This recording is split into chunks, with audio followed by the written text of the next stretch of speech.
Weight lose किया है लेकिन डॉक्टर के पास जाना पड़े। वेट लूज किया तुमने? ऑफ लेट वेट लूज भी किया है एंड ऑफ लेट जो पूरी जिंदगी नहीं किया, शायद वो एक्सेप्ट करना चाहिए कि अब I take care of my skin. तो मेरा पूरा एक रात का सुबह उठ के स्किन केयर रिजीम है जो मैं फॉलो करती हूँ। So maybe I think it's that which is reflecting and glowing. अच्छा क्या है रेजिम, बताओ ना जरा थोड़ा सा, नो सीक्रेट्स। यार उसमें no secret at all, actually अच्छी चीजें बतानी चाहिए। मुझे खुद एक दो बड़े अच्छे प्रोडक्ट्स दुर्रे विशाल ने बताए थे कोई 2 साल पहले, और मैं तब से वो यूज कर रही हूँ। और फिर खुद भी आप एक्सप्लोर करते हैं तो एक दो कुछ कोरियन प्रोडक्ट्स हैं। एक वो मॉइस्चराइजिंग बड़ी अच्छी राइस क्रीम है टाशा की। अरे मुझे बताओ, अच्छा स्किन टाशा की राइस क्रीम है, लिखना शुरू हो गए राइस क्रीम क्या पर्पल करती है? कलर।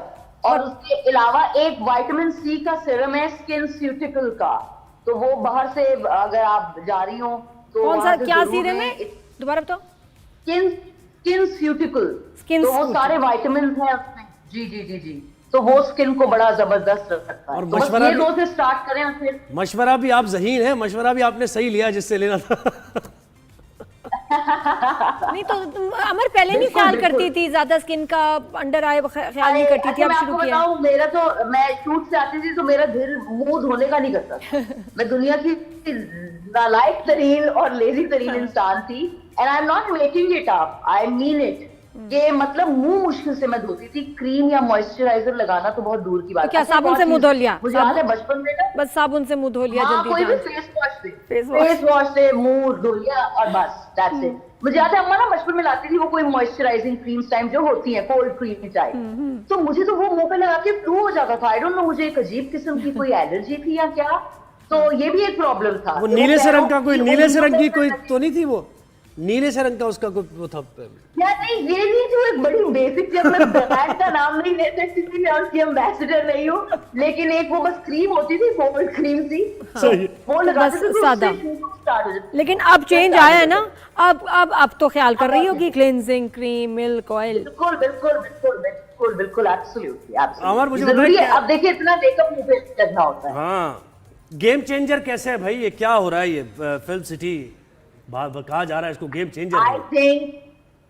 आई थिंक बहुत सालों के बाद, बल्कि जब से पाकिस्तान वजूद में आया है, ये पहली बार हुआ है कि हुकूमतों ने आर्टिस्टों की तरफ, फिल्म इंडस्ट्री की तरफ, टीवी की तरफ ध्यान लेना स्टार्ट किया है। ऐसा पहले कभी नहीं हुआ है जब तक पाकिस्तान वजूद में आया है। तो सिंधी भी बहुत अच्छे अच्छे काम कर रहे हैं, लेकिन specially I think Punjab, they doing excellent work. उन्होंने अभी भी कोई 30 लोगों को, फिल्म मेकर्स को ग्रांट्स दिए हैं फिल्में बनाने की, ताकि वो फिल्म मेकिंग का एक कल्चर इन बल्क स्टार्ट हो।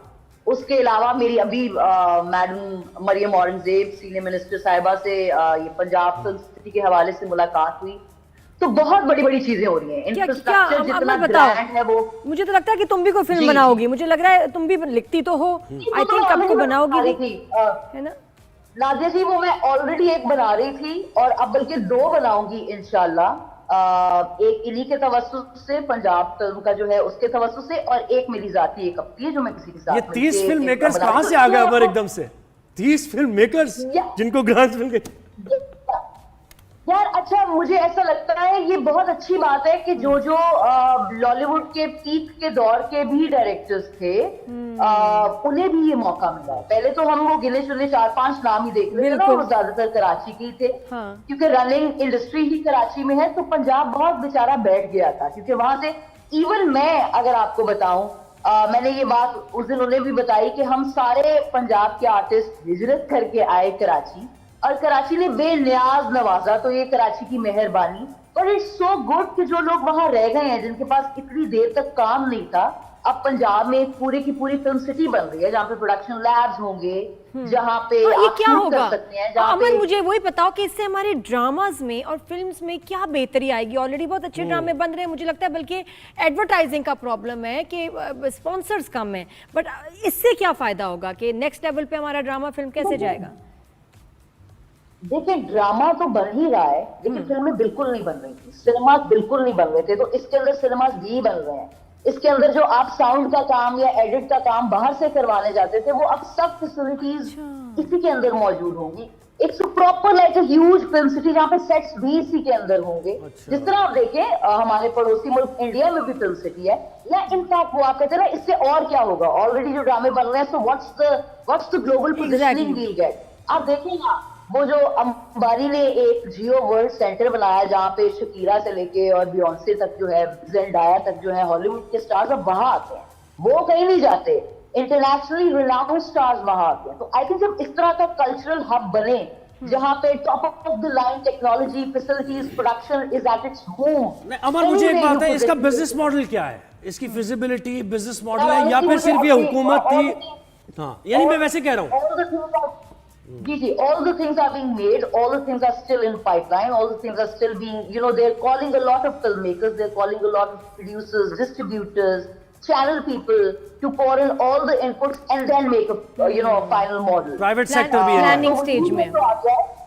बिल्कुल बिल्कुल बिल्कुल बिल्कुल बिल्कुल। हाँ, मैं यही कह रहा था कि प्राइवेट सेक्टर जब तक नहीं आएगा, उन्हें कोई अट्रैक्शन नहीं मिलेगा और प्रॉफिट का नहीं, तब तक तो ये कब तक गवर्नमेंट इस पे इन्वेस्ट करती रहेगी?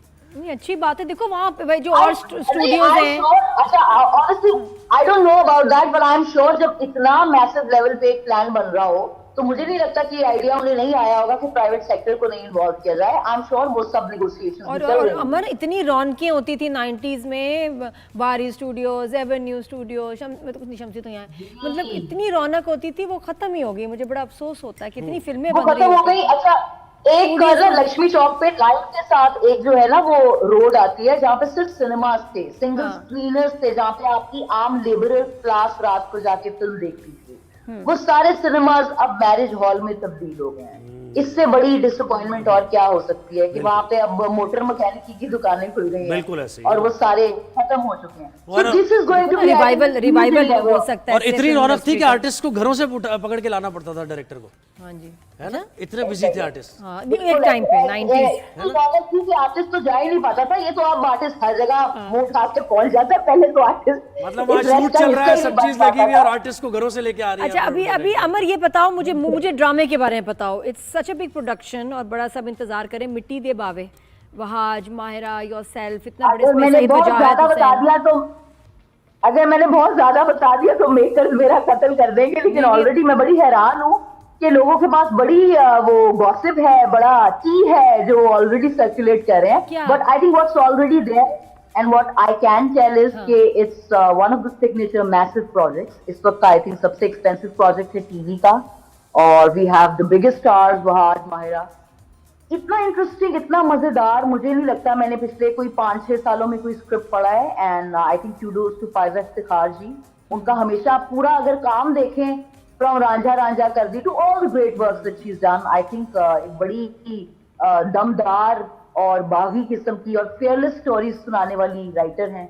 और सोने पे सुहागा हमारे वजाहत हुसैन, जिनका जो माशाल्लाह सबको की रेंज पे हैं, फ्रॉम केस नंबर 9 फरार भी, बिल्कुल अच्छा काम किया। I think when you're working with people who believe in very honest and fearless storytelling at such a magnitude, I think it's a pleasure. थोड़ा सा जो मैं इतनी सी जो शायद लीक दे सकूं वो ये है कि वो भी अपने कैरेक्टर से related, that I am playing Wahad's wife in the drama. तो मायरा क्या करेगी?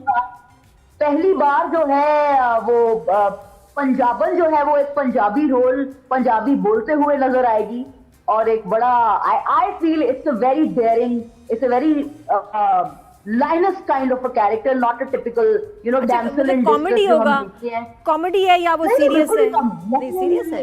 It's a very serious, intense drama. और कब ऑन एयर है अमर, कब ऑन एयर हो रहा है ये ड्रामा? अच्छा, honestly I don't know, it's still in the making. even मेरा अपना भी आखिरी स्पेल अभी जून का रह गया, तो जून जुलाई तक तो it's in the making. उसके बाद अगर वहाज की बीवी प्ले कर रही हो तो मायरा क्या करेगी फिर? अब मैं सब चीजें अगर बता दूंगी तो मुझे तो ड्रामे से निकाल देंगे। तो ऑब्वियसली वो कुछ बहुत बहुत आउटस्टैंडिंग, वो भी कुछ आई थिंक ऐसा प्ले कर रही है जो आपने पहले कभी नहीं देखा। वो अपनी पोस्ट में ये मेंशन